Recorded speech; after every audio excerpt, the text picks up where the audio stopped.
Hello दोस्तों, जय हिंद। आप सभी का स्वागत है आपके अपने यूट्यूब चैनल रानी लक्ष्मीबाई क्लासेस में। साथियों, आज है प्रैक्टिस सेट नंबर 8। साथियों, 7 प्रैक्टिस सेट हो गए हैं आर्मी अग्निवीर भर्ती परीक्षा के मॉडल पेपर। साथियों, 7 मैंने करा दिए हैं। अगर आप लोगों ने इन 7 पेपर को नहीं देखा है तो लिंक को मैं डिस्क्रिप्शन बॉक्स में पिन कर दूंगा, आप लोग वहां से देख सकते हैं। साथियों, पहला क्वेश्चन आपकी स्क्रीन पर है। साथियों, मैं आप लोगों के लिए हर रोज लेकर आ रहा हूं 15 क्वेश्चन जीके व जीएस के और साथियों 15 क्वेश्चन साइंस के। तो आप लोग प्लीज़ वीडियो को पूरा देखा करिए और बाद में कमेंट बॉक्स में बताया करिए कि सर मेरा आज इतना सही हुआ है। आप लोग बताया करिए सर मेरा 30 में से कितना सही हुआ है। ठीक है, भले आपका 25 हो, जितना भी सही हो आप लोग ईमानदारी से कमेंट बॉक्स में पिन करिएगा। देखिए साथियों, पहला क्वेश्चन आपकी स्क्रीन पर है। प्रथम एशियाई खेल का आयोजन वर्ष 1951 में किया गया था। कहाँ पर किया गया था साथियों प्रथम एशियाई खेल का आयोजन? तो साथियों ध्यान रखिएगा कि प्रथम एशियाई खेल का आयोजन किया गया था दिल्ली में। ठीक है साथियों, दिल्ली राइट आंसर है, ऑप्शन सी इसका सही जवाब है। दूसरा प्रश्न साथियों देखिए, अंतारा किस देश की न्यूज एजेंसी है? साथियों ऐसे ही पेपर साथियों ऐसा ही पेपर आपको आर्मी भर्ती अग्निवीर परीक्षा में देखने को मिलेगा साथियों जीडी में।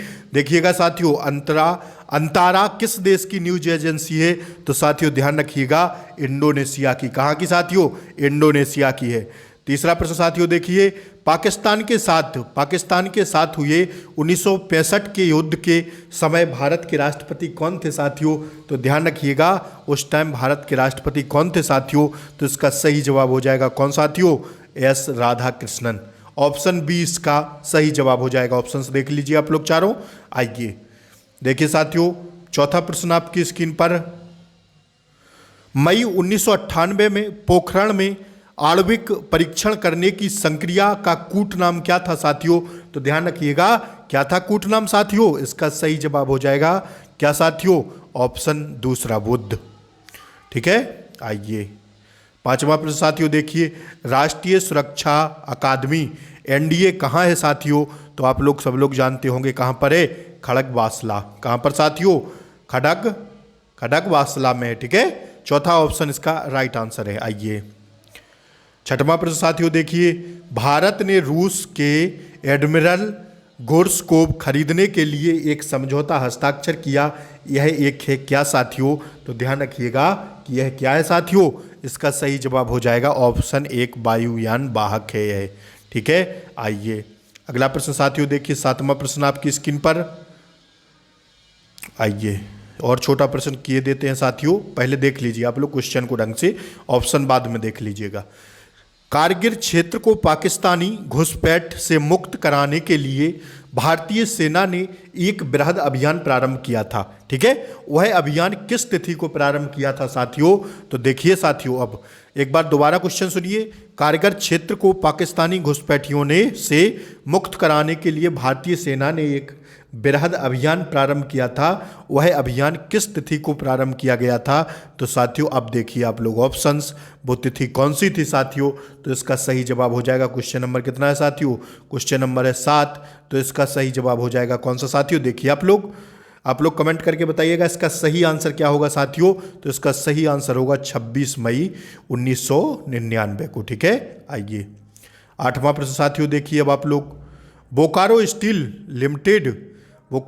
लिमिटेड किसकी मदद से स्थापित हुआ था? किसकी मदद से स्थापित हुआ था साथियों? ठीक है, तो ध्यान रखिएगा कि बोकारो स्टील लिमिटेड किसकी मदद से स्थापित हुआ था? तो साथियों ध्यान रखिएगा यह हुआ था किसकी मदद से? ऑप्शन 3 इसका सही जवाब है, सोवियत यूनियन की मदद से। ठीक है, आइए नौवां प्रश्न साथियों देखिए, आज के प्रश्न साथियों अति महत्वपूर्ण है। डोंगरी भाषा निम्नलिखित में से किस राज्य में बोली जाती है? तो साथियों डोंगरी भाषा बोली जाती है जम्मू कश्मीर में। ध्यान रखिएगा। ठीक है, ऑप्शन देख लीजिए। आइए 10वां प्रश्न साथियों देखिए, रेशम उत्पादन की दृष्टि से अच्छा माना जाने वाला शहर कौन सा है साथियों? रेशम उत्पादन की दृष्टि से सबसे अच्छा कौन सा माना जाता है साथियों? तो वो शहर है कौन साथियों? श्रीरंगपट्टनम।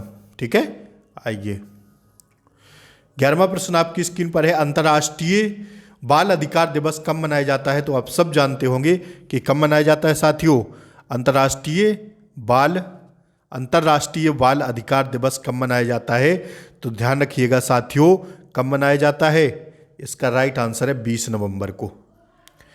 क्या पूछा है साथियों? अंतर्राष्ट्रीय बाल अधिकार दिवस। ठीक है, तो क्या होगा आंसर? 20 नवंबर। ध्यान रखिएगा। ठीक है, आइए अब 12वां प्रश्न देखिए साथियों, मिडनाइट्स चिल्ड्रेन पुस्तक किसके द्वारा लिखी गई थी? तो इसका सही जवाब हो जाएगा 12 का ऑप्शन बी, सलमान रुशदी द्वारा। ठीक है, आइए 13वां प्रश्न साथियों देखिए, प्रथम युवा ओलंपिक खेल का आयोजन किस देश में हुआ था? तो साथियों ध्यान रखिएगा, कब हुआ था साथियों, किस देश में हुआ था? इसका सही जवाब है कहां पर हुआ था? सिंगापुर में। आइए 14वां प्रश्न साथियों आपकी स्क्रीन पर है, देखिए, केंद्रीय खाद्य तकनीकी अनुसंधान संस्थान का मुख्यालय कहाँ है? तो साथियों इसका सही जवाब हो जाएगा कहाँ पर है? मैसूर में। आइए 15वां प्रश्न साथियों देख लीजिए, केंद्र सरकार के निम्न में से कौन से करों में राज्य सरकारों की भागीदारी नहीं होती? तो साथियों इसका सही जवाब हो जाएगा क्या? Option 3, custom duty. ठीक है, 15वें का राइट आंसर क्या है साथियों? Custom duty. आइए अब हम लोग साइंस के पोर्शन पर चलते हैं साथियों। ठीक है, साइंस का पोर्शन साथियों शुरू होता है अब हमारा। आइए साइंस के पोर्शन में आप सभी का स्वागत है। ठीक है, निम्नलिखित में से कौन कांच का सबसे महत्वपूर्ण घटक है? तो साथियों ध्यान रखिएगा, कांच का जो सबसे महत्वपूर्ण घटक होता है वो होता है सिलिका। आइए 17वां प्रश्न देखिए साथियों, पदार्थ का परमाणु सिद्धांत किस वैज्ञानिक ने दिया था? तो इसका सही जवाब हो जाएगा, पदार्थ का जो परमाणु सिद्धांत दिया था वो किसने दिया था साथियों? ऑप्शन 3, जॉन डाल्टन ने। आइए 18वां प्रश्न साथियों देखिए, वॉशिंग मशीन किस सिद्धांत पर कार्य करता है? तो साथियों इसका सही जवाब हो जाएगा, किस सिद्धांत पर कार्य करता है? 18वां प्रश्न है साथियों, ध्यान रखिएगा, मिस्टेक टाइपिंग। साथियों वॉशिंग मशीन किस सिद्धांत पर कार्य करता है? तो साथियों इसका सही जवाब हो जाएगा ऑप्शन ए, अपकेंद्रीय सिद्धांत पर। आइए घूर्णन बल की एसआई इकाई क्या है साथियों? तो इसका सही जवाब हो जाएगा ऑप्शन 2, न्यूटन मीटर। ठीक है, 20वां प्रश्न देखिए, अल्जाइमर रोग मानव शरीर के किस अंग को मुख्य रूप से प्रभावित करता है? तो साथियों इसका सही जवाब हो जाएगा मस्तिष्क को। आइए 21वां प्रश्न देखिए, अस्थि मज्जा में रुधिर कणिकाओं के निर्माण को क्या कहा जाता है साथियों? तो ध्यान रखिएगा, क्या क्या कहा जाता है साथियों? हेपोटोपाइसिस कहा जाता है साथियों। ऑप्शन बी इसका सही जवाब है।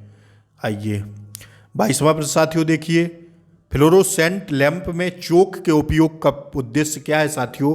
फ्लोरोसेंट लैंप के चोक के उपयोग का उद्देश्य क्या है साथियों? तो इसका सही जवाब है साथियों, क्या हो जाएगा? इसका राइट आंसर हो जाएगा साथियों क्या? 22 का राइट आंसर हो जाएगा ऑप्शन ए, विद्युत धारा के प्रवाह को कम करना। आइए यदि किसी तत्व का परमाणु क्रमांक बराबर है लेकिन परमाणु भार भिन्न भिन्न है तो उस तत्व को क्या कहेंगे साथियों? तो उस तत्व को कहेंगे क्या? उस तत्व को कहेंगे साथियों समस्थानिक तत्व। ठीक है, आइए 24वां प्रश्न साथियों देखिए, निम्न में से किन किरणों का उत्सर्जन रेडियो एक्टिवता के दौरान नहीं होता साथियों? किसके दौरान? रेडियो एक्टिवता के दौरान नहीं होता। तो साथियों ध्यान रखिएगा, इसका सही जवाब हो जाएगा कैथोड किरणों का। ठीक है, आइए पीयूष ग्रंथि मानव शरीर के किस अंग में स्थित होती है? पीयूष ग्रंथि, तो साथियों इसका सही जवाब हो जाएगा 25 नंबर के क्वेश्चन का ऑप्शन ए, मस्तिष्क में। 26वां प्रश्न साथियों देखिए, निम्नलिखित में से कौन सी गैस चूने के पानी को दूधिया कर देती है साथियों? तो इसका सही जवाब हो जाएगा 26 का राइट आंसर हो जाएगा साथियों ऑप्शन 3, कार्बन डाइऑक्साइड। आइए 27वां प्रश्न देखिए, ऑक्सीजन की खोज किसने की थी साथियों? तो किसने की थी साथियों?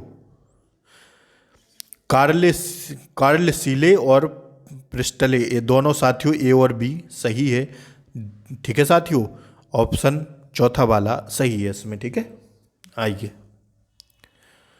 अगला प्रश्न साथियों देखिए, 28वां प्रश्न आपकी स्क्रीन पर है, निम्नलिखित में से कितनी ऊंचाई पर ऑक्सीजन की मात्रा नगण्य होती है साथियों? निम्नलिखित में से कितनी ऊंचाई पर ऑक्सीजन की मात्रा नगण्य होती है?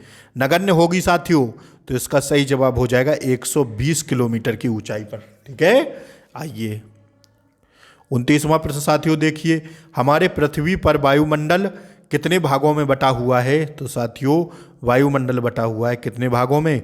इसका राइट आंसर हो जाएगा साथियों कितना? ऑप्शन 3, 5 भागों में। आइए आज की क्लास का साथियों अंतिम प्रश्न आपकी स्क्रीन पर लेकर आया हूं। निम्नलिखित में से कौन वायुमंडल की सबसे गर्म परत है? तो ध्यान रखिएगा साथियों, वो है थर्मोस्फीयर। थर्मोस्फीयर है साथियों। जय हिंद। टारगेट करके जरूर बताएं 30 में से आपका कितना सही हुआ, और साथियों बिल्कुल ईमानदारी से बताएं, कोई बेईमानी नहीं करना है इसमें, क्योंकि पेपर आपको देना है। तो ध्यान रखिएगा, बिल्कुल ईमानदारी से बताएं। मैं रोज आपको प्रैक्टिस सेट करा रहा हूं साथियों, ध्यान रखिएगा। तो आप लोग प्लीज चैनल को सब्सक्राइब कर लें, बेल आइकन प्रेस कर दें, ताकि क्लास का नोटिफिकेशन आपको सबसे पहले मिले। जय हिंद साथियों, वंदे मातरम। मिलते हैं अगली वीडियो में, तब तक के लिए जय हिंद साथियों, जय हिंद।